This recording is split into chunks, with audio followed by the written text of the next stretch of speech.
ಇನ್ನ ವಿಜಯ್ ಕುಮಾರ್ ಅಂತ ಬೆಂಗಳೂರಿನಿಂದ ಕರೆ ಮಾಡಿದ್ದಾರೆ. ವಿಜಯ್ ಕುಮಾರ್ ಅವರೇ ನಮಸ್ಕಾರ.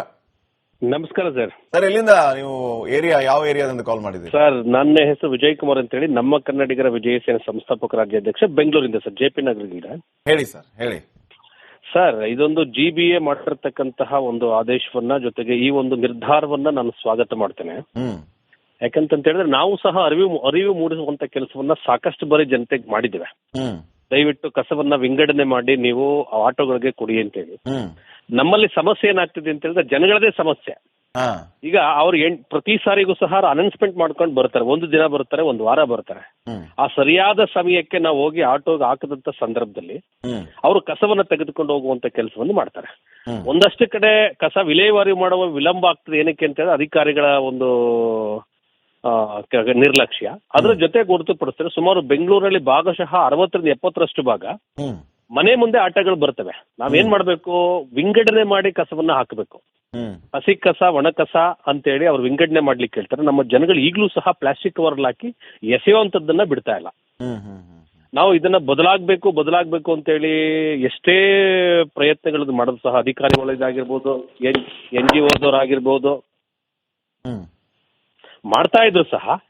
ಸೊ ಜನಗಳದನ್ನ ಅರ್ಥ ಮಾಡ್ಕೊಂತ ಇಲ್ಲ. ಸೊ ಈ ಒಂದು GBA ಈಗ ಏನಕ್ಕೆ ಕ್ರಮ ವಹಿಸ್ತಾ ಇದ್ದಾರೆ, ಕಸ ಎಸೆಯರ್ ಮನೆ ಮುಂದೆ ಕಸ ಹಾಕುವಂಥದ್ದು ನಿಜವಾಗಿಯೂ ಸಹ ಬೆಂಗಳೂರು ಸುರಕ್ಷತೆಯಿಂದ ಸ್ವಚ್ಛವಾಗ್ತದೆ ಅನ್ನುವಂಥದ್ದು ನನ್ನ ನಂಬಿಕೆ.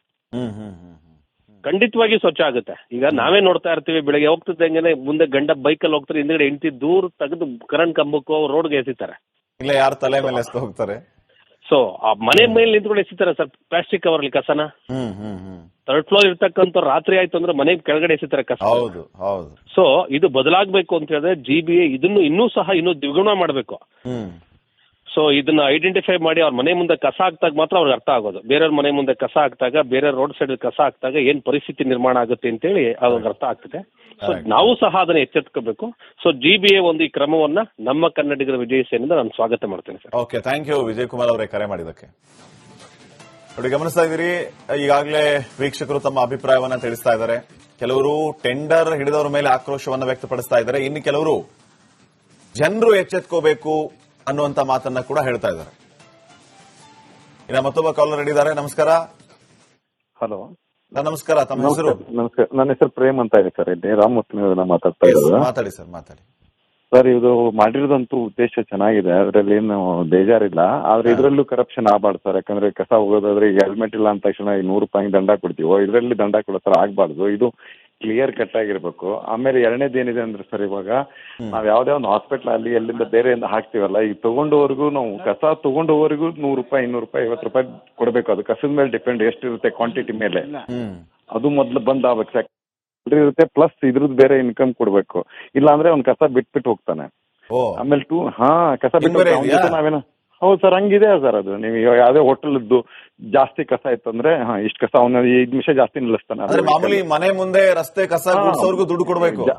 ಹೌದೌದು ಸರ್. ಯಾಕಂದ್ರೆ ಅಂದ್ರೆ ನಿಮ್ ಮನೆ ಮುಂದೆ ಕಸ ಗುಡಿಸೋದು ಬಿಟ್ಬಿಡ್ತಾರ ಅವರು?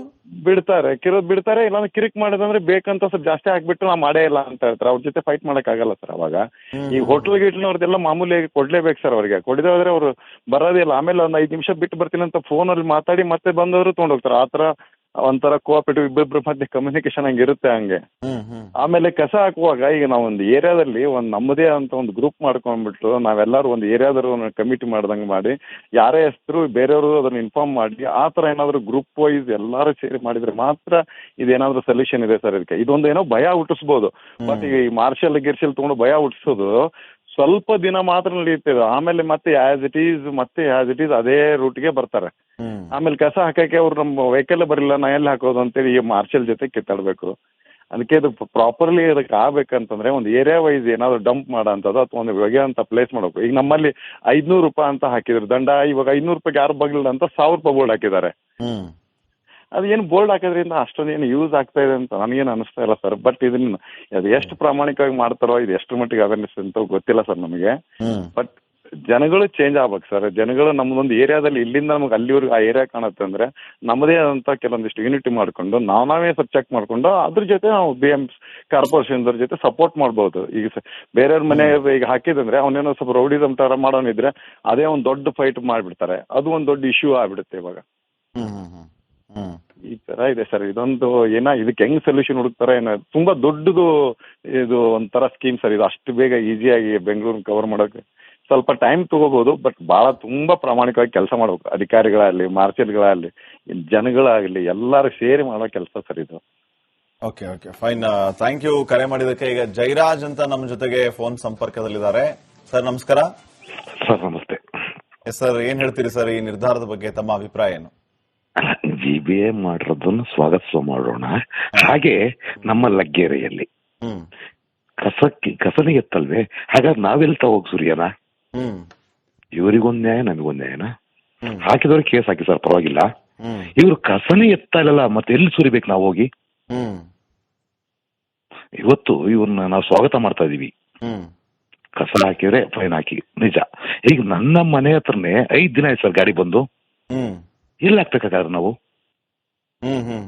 ಇದಕ್ಕೆ ಫಸ್ಟ್ ಅವ್ರು ಸೊಲ್ಯೂಷನ್ ಮಾಡ್ತಾನೆ ಇದನ್ನೆಲ್ಲ ಮಾಡ್ಬೇಕು ಅವರು. ಇಲ್ಲಿ ಏನು ಮಾಡಿದ್ರೆ ಏಕಾಏಕಿ ಮಾಡಿದ್ರೆ ಈಗ ನೀವು ಮಾಧ್ಯಮದಲ್ಲಿ ಇವತ್ತು ಅವ್ರು ಮಾಡಿರ್ತಕ್ಕಂಥದ್ದನ್ನ ನಾವು ತೋರಿಸ್ತಾ ಇದೀವಿ, ಸೋಷಿಯಲ್ ಮೀಡಿಯಾದಲ್ಲಿ ವೈರಲ್ ಆಗ್ತಾ ಇದೆ. ಇವ್ರು ಪ್ರಚಾರಕ್ಕೋಸ್ಕರ ಮಾಡ್ತೀಯಾರಾ ಅಥವಾ ಇದನ್ನ ಕಂಟಿನ್ಯೂಟಿ ಮಾಡ್ತೀಯಾರಾ? ನನಗೆ ಡೌಟ್ ಬರ್ತಾ ಇರೋದು, BJP ಅವರು ಇದನ್ನ ಪ್ರಚಾರಕ್ಕೋಸ್ಕರ ಮಾಡ್ತೀಯಾರ ಅನ್ಸ್ತಾ ಇದೆ ಸರ್ ನನಗೆ. ಅವ್ರೀಗ ಎಲ್ಲಿ ಬೇಕಂದ್ರಲ್ಲಿ ಕಸ ಬಿಸಾಕ್ ಹೋಗೋರು ಯಾರಿದ್ದಾರೆ ಅವ್ರನ್ನ ಪತ್ತೆ ಹಚ್ಚಿ ಅವ್ರ ಮನೆ ಮುಂದೆ ಕಸದ ರಾಶಿಯನ್ನ ಸುರಿಯೋದು, ಅವ್ರಿಗೆ ದಂಡ ಹಾಕೋದು, ಈ ರೀತಿ ಮಾಡ್ತಾರೆ. ಅದು ಒಳ್ಳೆ ಕೆಲಸ. ನಾನು ಕೇಳ್ತಾ ಇರ್ತಕ್ಕಂಥದ್ದು GBA ಅವ್ರಿಗೆ, ಈಗ ಕಸ 5 ದಿನ ಹೋಗಿಲ್ಲಲ್ಲ, ಮತ್ತೆ ಅವ್ರು ನಾವೆಲ್ಲಿ ಸುರಿಬೇಕು ಸರ್ ಅದನ್ನ? 5 ದಿನ ಆಗಿದೆ ಸರ್ ಬಂದು, ಲಗ್ಗೆಗಳೇ ಬರ್ತಾ ಇಲ್ಲ. ಅಂದ್ರೆ ಕಸ ವಿಲೇವಾರಿನೇ ಸರಿಯಾಗಿ ಆಗ್ತಾ ಇಲ್ಲ ಅಂತ ನೀವು ಹೇಳ್ತಾ ಇದ್ದೀರಿ? ಹೌದು, ದಾಖಲೆ ಇದೆ. 5-6 ದಿನ ಆಗಿದೆ ಸರ್ ಕಸ ಗಾಡಿಗೆ ಬಂದು. ಅವಾಗ ಈಗ ಮತ್ತೆ ಅದನ್ನ ಎಲ್ಲಿ ಕೂಗ್ ಸುರಿಬೇಕು ನಾವು? ಇವ್ರಿಗೊಂದೇ ನಮಗೊಂದೇನಾ? ಸುರಿದವ್ರಿಗೆ ನ್ಯಾಯ ಫೈನ್ ಆಗ್ತಾರೆ, ಓಕೆ. ಈಗ ಒಬ್ಬ ಕಾಲರ್ ಹೇಳಿದ್ರು, ಇದು ನೆಪ ಮಾತ್ರಕ್ಕೆ ಆಗ್ಬಾರ್ದು, 2 ದಿನ ಮಟ್ಟಿಗೆ ಆಗ್ಬಾರ್ದು ಮಾಸ್ಟರ್ಗಳು ಇಟ್ಕೊಂಡು ಅಂತ. ಇದಕ್ಕೆ ಅಂತ ಒಂದು ಕಾನೂನು ಬರ್ಲಿ. ಬಟ್ ಕಾನೂನ ಮಾಡ್ಲಿಕ್ಕಿಂತ ಮುಂಚೆ ನಾವು ನೀಟಾಗಿ ಎತ್ತಂತ ಪ್ರಯತ್ನ ಆದ್ರೂ ಮಾಡ್ಬೇಕಲ್ವಾ ನಾವು? ಅಲ್ಲ, ಅವ್ರು ಇನ್ನೊಂದು ವಿಷಯನೂ ಹೇಳ್ತಾ ಇದ್ರು, ಬಹುಶಃ ತಾವು ಕೇಳಿಸ್ಕೊಂಡ್ರಿ ಅನ್ಕೋತೀನಿ ಜಯರಾಜ್ ಅವರೇ. ಯಾರು ಅವ್ರ ಮನೆ ಮುಂದೆ ಕಸ ಗೂಡಿಸೋರ್ಗೆ ದುಡ್ಡು ಕೊಡ್ಲಿಲ್ಲ ಅಂದ್ರೆ, ಅಥವಾ ಕಸ ಎತ್ಕೊಂಡು ಹೋಗೋರಿಗೆ ದುಡ್ಡು ಕೊಡ್ಲಿಲ್ಲ ಅಂತಂದ್ರೆ, ಮಾರನೇ ದಿನ ಅವ್ರ ಮನೆ ಮುಂದೆ ಕಸ ಗೂಡಿಸೋದಿಲ್ಲ ಅಂತೆ, ಕಸ ಎತ್ಕೊಂಡು ಹೋಗಲ್ವಂತೆ. ಈ ರೀತಿ ಬೇರೆ ಇದೆ ಅಂತೆ. ಅದು ನಿಜ, ಸತ್ಯ, ಕಟ್ಟು ಸತ್ಯ ಅದು. ಹೌದು, ಎಲ್ಲ ಕಡೆ ನಡೀತಾ ಇರ್ತಕ್ಕಂಥದ್ದು ಅದು. ಇದು ಹೆಂಗೆ? ಇದಕ್ ಬ್ರೇಕ್ ಹಾಕೋದು ಯಾರ ಕೆಲಸ? ಈ ರೀತಿ ಯಾಕೆ? ಅವ್ರಿಗೆ ಸಂಬಳ ಬರುತ್ತೆ, ದುಡ್ಡು ಯಾಕೆ ಕೇಳ್ಬೇಕು ಅವರು? ಸರ್ ಕೊಟ್ಟಿಲ್ಲ ಅಂತಂದ್ರೆ, ಈಗ ಆ ಕಾಲರ್ ಒಬ್ರು ಚೆನ್ನಾಗಿ ಹೇಳಿದ್ರು, ಅವ್ರ ಹತ್ರ ಗಲಾಟೆ ನಿಲ್ಲಕ್ಕಾಗಲ್ಲ ನಾವು ಅಂತ. ನಮ್ಮ ಮನೆ ಮುಂದೆ ಕಸನೇ ಕೂಡಿಸಲ್ಲ ಸರ್ ದುಡ್ಡು ಕೊಟ್ಟಿಲ್ಲ ಅಂದ್ರೆ. ಪ್ರತಿಯೊಬ್ರು ಈಗ ನನ್ನ ಮನೆ ಇದೆ, ಫಾರ್ ಮಂತ್ಲಿ 200 ರೂಪಾಯಿ ಕೊಡ್ತಾ ಇದೀವಿ ಸರ್ ನಾವು ಅವ್ರಿಗೆ. 200 ರೂಪಾಯಿ ತಿಂಗಳ ಕೊಡ್ಲೇಬೇಕು. ಇಲ್ಲಾಂದ್ರೆ ಗಾಡಿ ನಿಲ್ಸ ಸರ್, ಮುಂದಕ್ಕೆ ಹೋಗ್ತಾರ ಅವರು. ಇದನ್ನ ಪ್ರಶ್ನೆ ಮಾಡ್ಬೇಕಾಗಿರೋರು ಯಾರು ಜಯರಾಜ್ ಅವರೇ? ನಾವೇ ಮಾಡ್ತಾ ಇಲ್ಲ ಸರ್. ಮಾಡಿದ್ರೆ ನಾಳೆ ಬೆಳಿಗ್ಗೆ ಮತ್ತೆ ನಮ್ ಕಸ ತಲೆನೋ ಭಯ ಸರ್ ನಮಗೆ. ಮಾರನೇ ದಿನ ಕಸ ಗುಡ್ಸೋದು ಇಲ್ಲ, ಎತ್ಕೊಂಡು ಹೋಗೋದು ಇಲ್ಲ. ಅವಾಗ ಏನ್ ಮಾಡ್ಬೇಕು ನಾವು ಸರ್? ನಮ್ಮ ಲಗ್ಗೆರೆಯಲ್ಲೇ ಪೀಣ್ಯ ಇಂಡಸ್ಟ್ರಿ ದೊಡ್ಡದು. ರೋಡಲ್ಲಿ ಒಂದೊಂದು ಕಸ ಗುಡ್ಡೆಗಳಿದೆ ಸರ್. ಈ ಹಿಂದೆ ಇದೇ ಚಾನಲ್ ರಿಯಾಲಿಟಿ ಶೋ ಮಾಡಿದ್ದಾರೆ. ರಿಯಾಲಿಟಿ ಚೆಕ್ ಮಾಡಿದ್ದಾರೆ, ಅಲ್ಲಿ ತೋರಿಸ್ಯಾರ ಸರ್. ಅಲ್ಲಿ ಈಗ ಬನ್ನಿ ನಾನು ತೋರಿಸ್ತೀನಿ ಸರ್. ಇದನ್ನ ಮಾಡ್ಲಿ ಸರ್. ನನ್ನ ಪ್ರಕಾರ ಇವರು ಸೋಷಿಯಲ್ ಮೀಡಿಯಾದಲ್ಲಿ ಇದನ್ನ ಪ್ರಚಾರಕ್ಕೆ ಬಳಸ್ಕೊಳ್ತಿದ್ದಾರೆ ವಿನಃ ಇದನ್ನ ಕಂಟಿನ್ಯೂಟಿ ಮಾಡಲ್ಲ ಸರ್. ಇವರು ಕಂಟಿನ್ಯೂ ಆಗಲ್ಲ ಅಂತೀರಿ? ಹೌದು, ಸತ್ಯ ಸರ್ ಇದು. ಫೈನ್. ಥ್ಯಾಂಕ್ ಯು ಜಯರಾಜ್ ಅವರೇ, ನಮ್ಮ ಜೊತೆಗೆ ಮಾತಾಡಿದಕ್ಕೆ ಧನ್ಯವಾದ.